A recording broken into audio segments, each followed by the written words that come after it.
Hello, welcome back to Learn Oikonomia. We have seen several versions of currency crisis, currency fluctuations, war in currencies, currency wars, trade wars, all these kinds of things happening around the world during different times. And in this video, we are going to answer a question: how do currency fluctuations affect the economy? We have seen that it is the prolonged currency fluctuations that will lead to currency crises. So let's get started.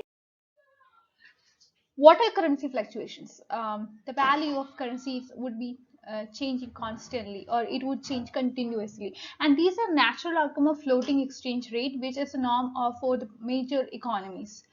There have been many factors which influence exchange rates. This would include economic performance of a nation. This would include the inflation scenario. This would include interest rate differentials or fluctuations, capital flows, or etc. etc. etc.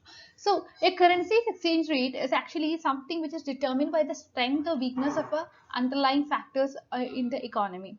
A country's currency value, this can have fluctuations. It would fluctuate from one moment to the next. As we have seen, it depends on several factors. Coming to the impacts of far-reaching currency fluctuations, we at many times do not pay attention to the exchange rate because we may at many times consider this as unimportant or less important. The typical person's daily life is actually conducted in the domestic currency. We mostly purchase goods which are produced domestically. Definitely, we do purchase goods which are imported from some other nations, but these are certain exceptions. Mostly, we purchase the goods which are produced within the country.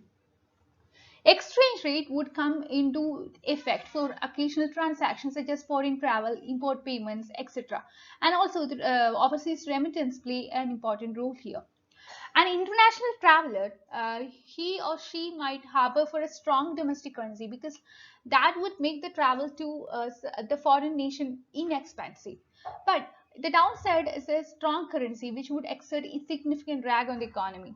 While some might prefer a strong currency, a weak currency can result in more economic benefits. So, how does that happen? So, these are certain questions which we have to find answer to.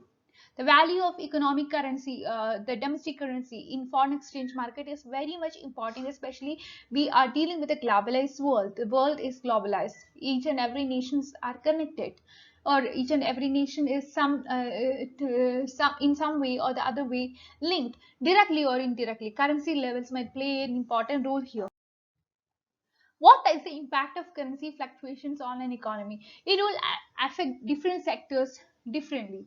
Coming to the merchandise trade, the exports, imports, etc., we know that since the world is a globalized one, we do have connections with the rest of the world. We export to different nations outside our nation, we import from other nations as well. In general, a weaker currency might make certain fluctuations in export and imports as well. A weaker currency makes imports much more expensive while stimulating exports by making them cheaper for overseas customers. So that means that it would encourage exports and discourage imports. A weak or strong currency can contribute to a nation's tariff. A nation's trade deficit. If you're exporting more, that means that you are gaining more. You are gaining more in terms of foreign currencies. You can definitely this would lead to the your trade deficit situation can improve. You can cover up your deficit. You can make up your deficit. I mean, you can improve in terms of deficit. You can lessen your trade deficit. That's it. For example, assume that you are an exporter from US who sells some products at $10 each to a buyer in Europe. Okay, that means that you are exporting to Europe. The exchange rate is 1 pound or pound sterling, or what to say, it is not a pound, actually the currency which is in Europe, that is denoted here. So here that means that here the exchange rate is given.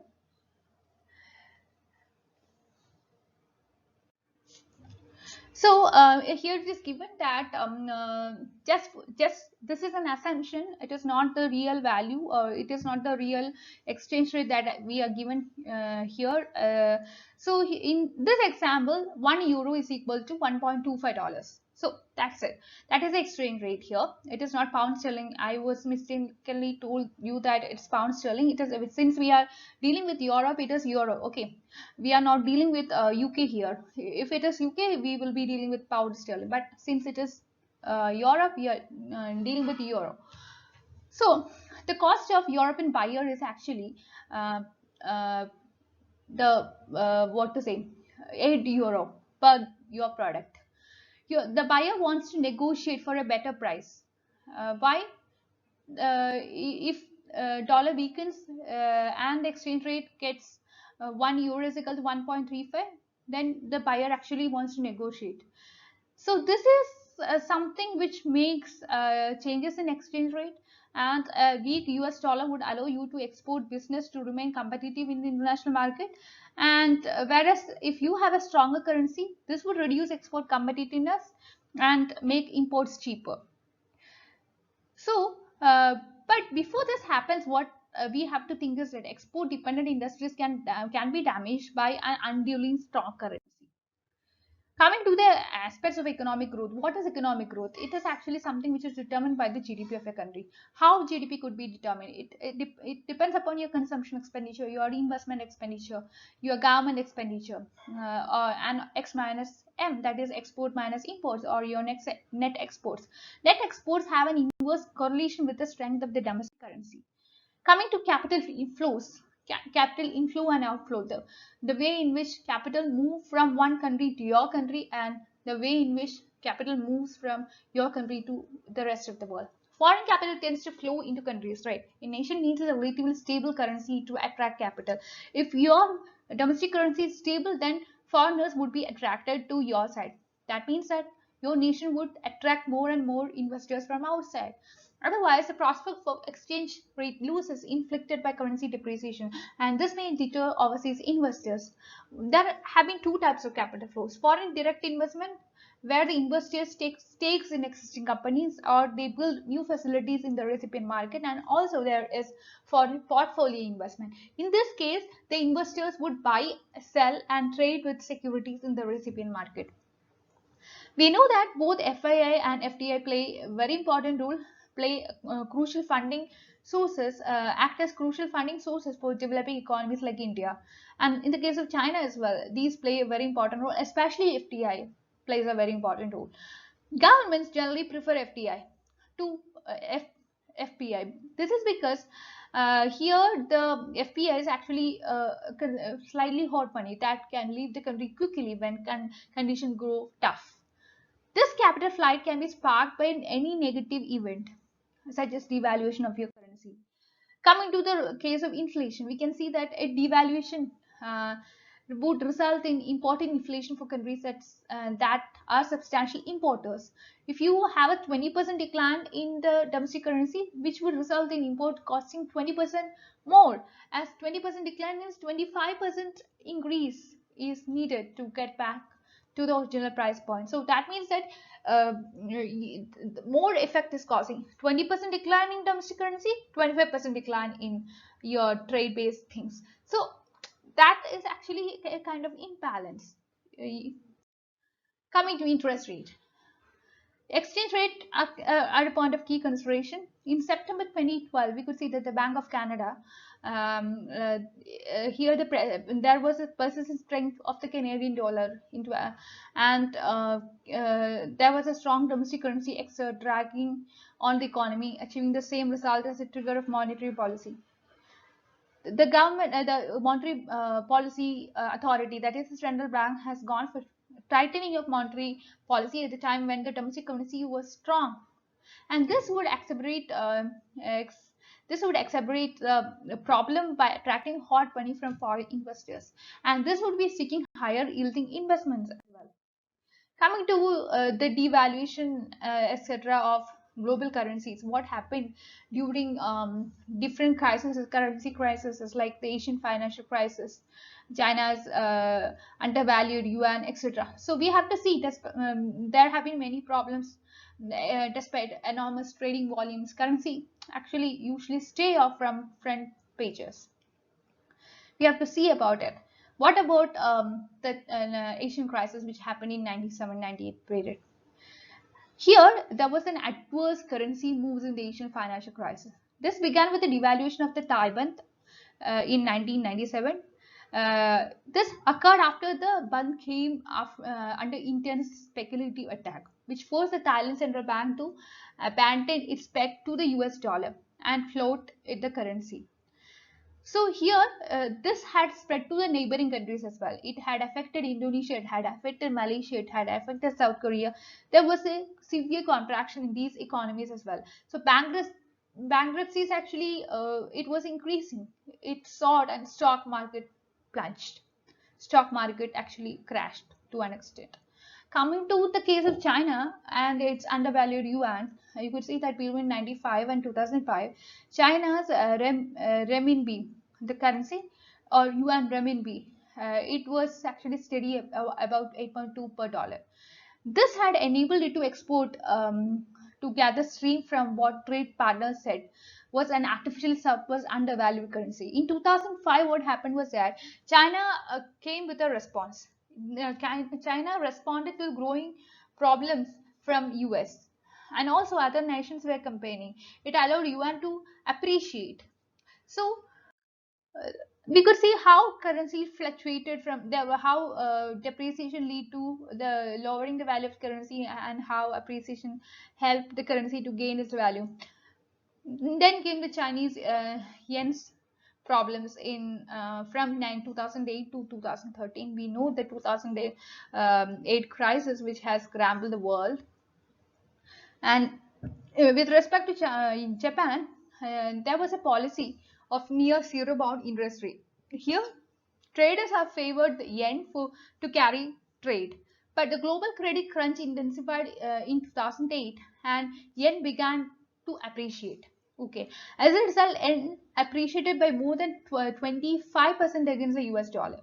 This happened in 5 months. That is very important to note.